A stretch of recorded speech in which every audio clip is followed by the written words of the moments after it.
इस महफिल का बाकायदा बाबरकत आगाज़ किया।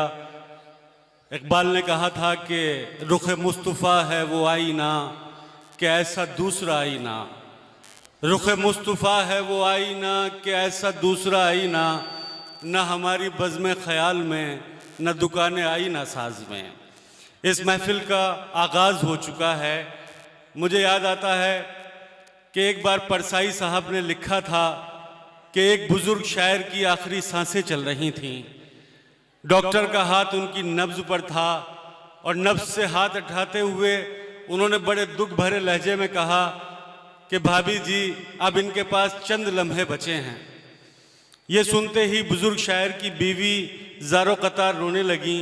घर में कोहराम मच गया और बीवी बार बार ये दरख्वास्त डॉक्टर से किए जा रही थी कि हमारा इकलौता बेटा है, वो शहर से दूर होता है, शाम तक वो यहाँ पहुँच जाएगा, कोई दवाई ऐसी दे दो जो इनकी जान शाम तक बच जाए।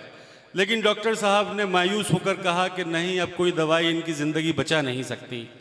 बुज़ुर्ग शायर के दोस्त वहाँ मौजूद थे। उन्होंने शायर की बीवी से कहा कि भाभी आप फिक्र ना करें, मैं कोशिश करता हूँ। और ये कहकर वो उस कमरे में दाखिल हुए जहाँ बुज़ुर्ग शायर बेहोशी की हालत में पड़े हुए थे।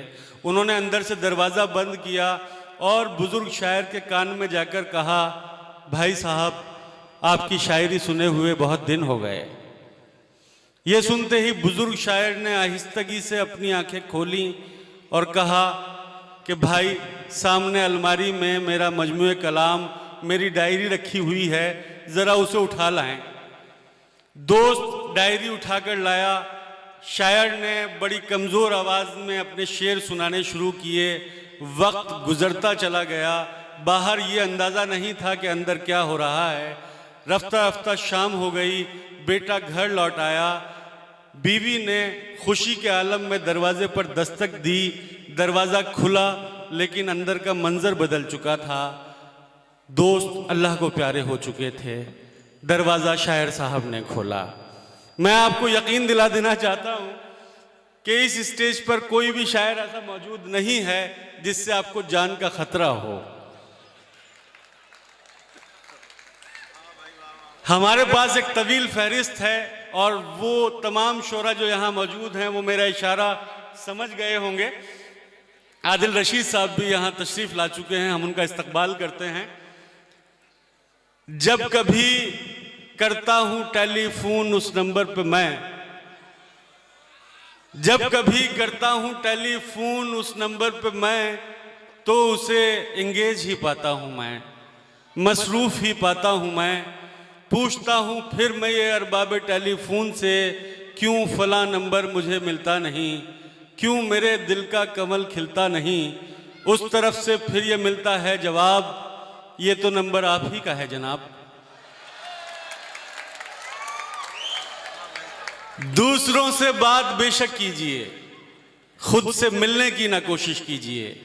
आदमी खुद से मुखातिब हो सके आज की मसरूफ़ दुनिया में कहाँ मुमकिन है ये। दोस्तों, शायरी एक ज़रिया है जो आपसे मुलाकात कराता है और इस सिलसिले को, ये इरफान ज़ात का जो एक सिलसिला है जो आप तक पहुँचने वाला है, इस सिलसिले की शुरुआत करने के लिए मैं दावत सुखन दे रहा हूँ अपने नौजवान दोस्त वक़ार आरफी को इस शेर के साथ कि नज़र मिली तो नज़ारों में बांट दी मैंने, नज़र मिली तो नज़ारों में बांट दी मैंने, ये रोशनी भी सितारों में बांट दी मैंने। बस एक शाम बची थी तुम्हारे हिस्से की, मगर वो शाम भी यारों में बांट दी मैंने। ज़ोरदार तालियों से इस्तकबाल किया जाए वक़ार आरफी का, वो आए और अपने कलाम से नवाज़ें।